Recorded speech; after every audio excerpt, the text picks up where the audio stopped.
Anda kembali bersama kami di jelang debat publik Pilgub Jawa Timur 2024 ke-1.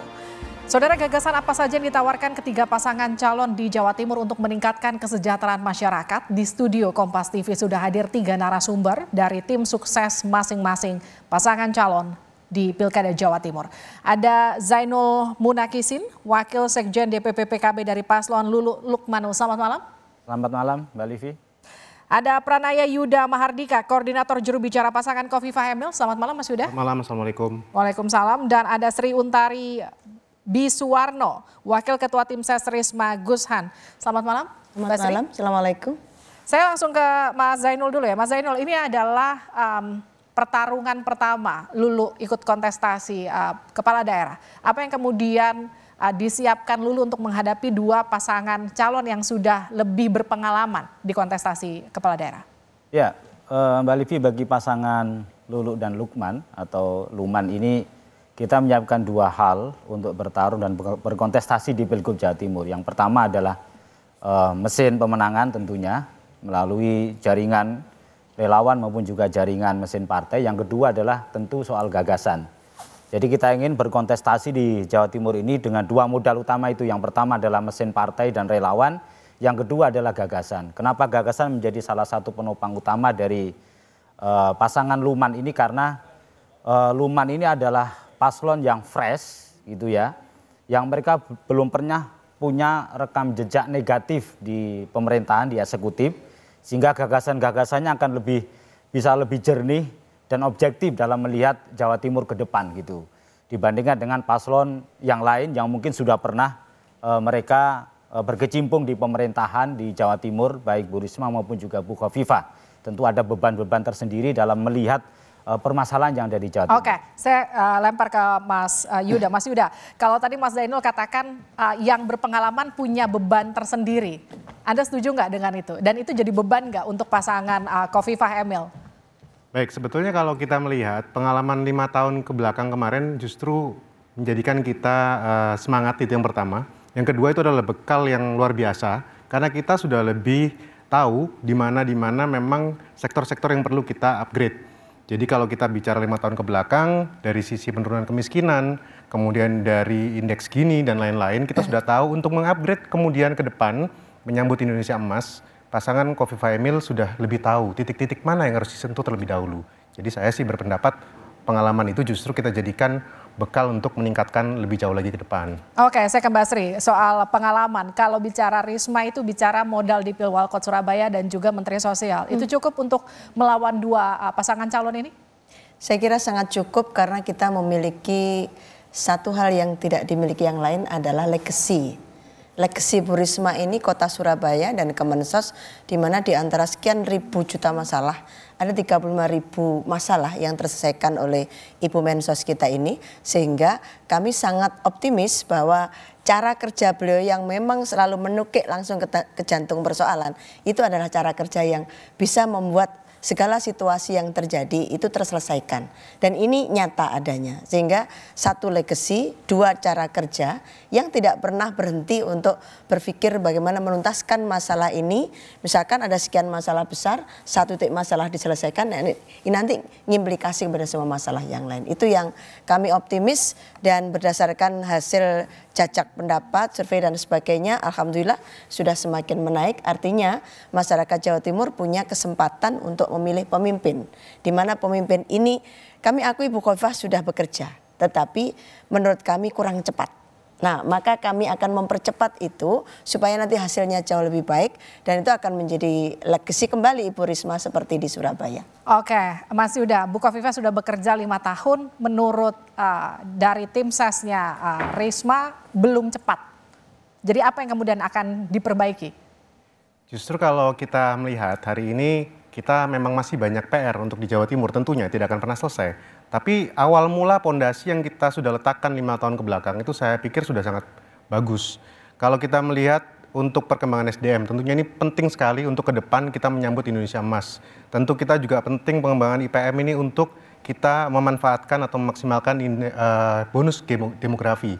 Sehingga di Jawa Timur ini kita sudah bisa di tahun-tahun yang lalu kita sudah sampai di 0,65 angkanya, di mana pertumbuhan IPM terbesar di Pulau Jawa adalah di Jawa Timur dengan angka 0,65. Dan masih banyak lagi, baik itu di bidang transportasi, kita sudah menciptakan 5 koridor Transjatim, kemudian bidang UMKM, kita tahu UMKM mana yang harus kita sentuh dengan program bunga murah, Prokesra, dan banyak hal lagi yang bisa dijabarkan secara detail kalau memang kita perlu untuk mendetailkan hal-hal tersebut. Seperti itu. Baik, saya ke Mas Zainul. Tim ses tadi sudah menjelaskan modal mereka di masa lalu untuk kemudian dibawa ke Pilkada Jawa Timur. Sementara pasangan Anda masih menawarkan janji. Bagaimana kemudian meyakinkan publik Jawa Timur soal itu? Iya, saya kira Bu Risma dan juga Bu Khofifah kalau diklaim punya legacy, yaitu klaim dari Bu Khofifah dan Bu Risma, saya kira sah-sah saja ya. Tapi legacy itu akan kita nilai dengan kewenangan yang dimiliki selama ini. Misalnya contoh, saya kasih contoh satu misalnya. PDRB kapita di Jawa Timur itu hari ini itu peringkat 13 dari seluruh provinsi di Indonesia. 71, sekian juta ya PDRB per kapita dalam 1 tahun. Itu peringkat 13. Jawa Timur masuk dalam middle income. Ya kan? Kalau dia tidak hati-hati itu bisa terpleset menjadi low middle income. Hanya selisih dua peringkat dengan Sumatera Selatan dan Jambi. Artinya apa? Bahwa kalau dikatakan Bu Khofifah punya legasi, maka kita pertanyakan legasinya di mana. Kok bisa Provinsi Jawa Timur yang kaya raya sumber daya alam, SDM-nya juga melimpah misalnya begitu, tapi PDRB per kapitanya peringkat 13 se-Indonesia. Ini jadi catatan kita kalau soal legasi. Begitu juga dengan misalnya Bu Risma. Bu Risma punya pengalaman di Surabaya. Oke, banyak orang menilai penataan kota Surabaya lebih baik ketika dipegang oleh Bu Risma. Tapi ada juga catatan-catatan tentang cara kepemimpinan Bu Risma. Tentang leadership Bu Risma. Ketika beliau memimpin Kementerian Sosial, banyak publik juga menilai ada hal-hal yang kurang tepat dalam bagaimana Bu Risma berkomunikasi dengan bawahan, berkomunikasi dengan rakyat. Itu juga menjadi salah satu catatan yang nanti akan menjadi pertimbangan utama bagi Luman ketika memimpin Jawa Timur ke depan. Oke, Mbak Sri, soal komunikasi Bu Risma jadi catatan di pasangan Luman nanti tadi. Bagaimana respon Anda? Saya tidak melihat itu. Yang saya lihat adalah di lapangan seperti magnet Bu Risma. Ketika hadir di lapangan, Bu Risma selalu gerutuk begitu yang terjadi. Tanpa kita woro-woro, oh mau ada, tanpa itu. Ini beberapa awal-awal kampanye di mana kami harus bekerja di lapangan itu tanpa ada schedule, tanpa ada ini magnetnya langsung ketahuan. Oh Bu Risma ya, mereka datang duluan, minta foto. Ini menjadi salah satu yang menurut saya bahwa cara kerja Bu Risma mungkin dipandang oleh beberapa sisi, oleh orang-orang tertentu tidak tepat. Tetapi masyarakat secara umum memberikan penilaian sangat positif. Sehingga kepositifan itu meningkat di dalam hasil-hasil survei yang dilakukan oleh lembaga-lembaga survei yang ada di Indonesia. Nah maka kami sangat optimis untuk Bu Risma ini mampu untuk memimpin karena beliau punya karakter yang asih dan ngayomi. Dan kemudian sangat peduli dengan berbagai persoalan dialami masyarakat. Itu yang nampak banget.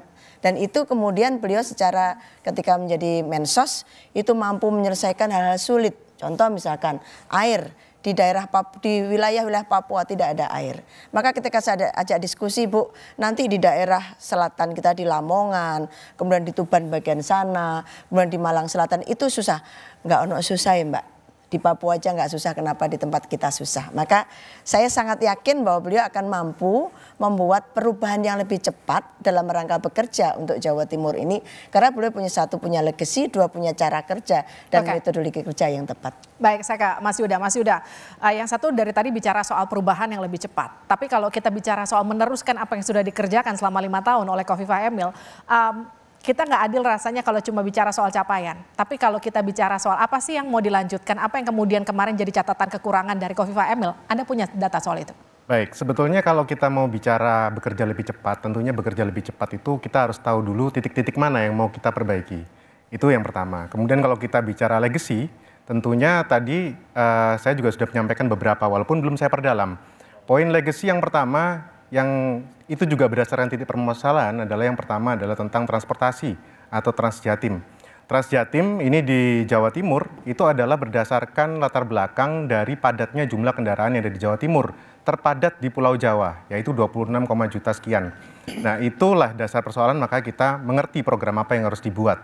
Kemudian UMKM kita yang jumlahnya 10 juta UMKM, ini perlu untuk pengembangan, maka kita perlu untuk membuat program Prokestra atau dana murah, bunga murah untuk UMKM.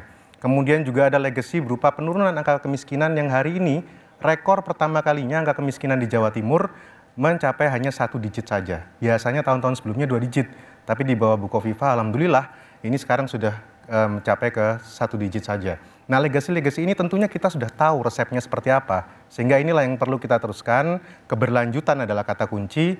Nah, itulah kenapa kita optimis Kofifa Emil akan mampu menangani Jawa Timur dengan lebih baik lagi ke depan. Oke, saya ke Mas Zainul. Mas Zainul, soal transformasi sosial yang juga jadi salah satu tema yang digunakan oleh KPU di debat kali ini. Apa yang kemudian jadi fokus pasangan Luman?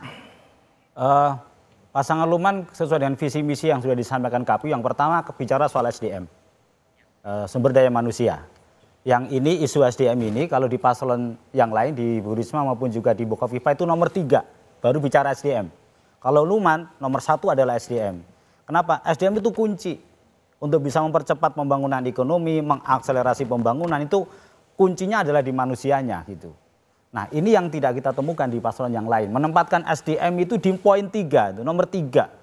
Baru bicara SDM gitu. Kalau kita lihat visi misinya Bu Risma dan juga Bu Kofifa sangat jelas tuh. SDM ditaruh di nomor 3. Kalau Bu Risma poin pertamanya adalah soal reformasi birokrasi. Kalau Bu Kofifa soal kemiskinan. SDM ditaruh di nomor 3. Ini yang membedakan dengan pasangan Lulu dan Lukman. Kita taruh SDM di nomor 1 karena itu kuncinya gitu. Jadi kalau bicara soal transformasi sosial yang pertama kali dilakukan harusnya adalah membenahi SDM ya, itu menurut Luma ya? Betul, ya.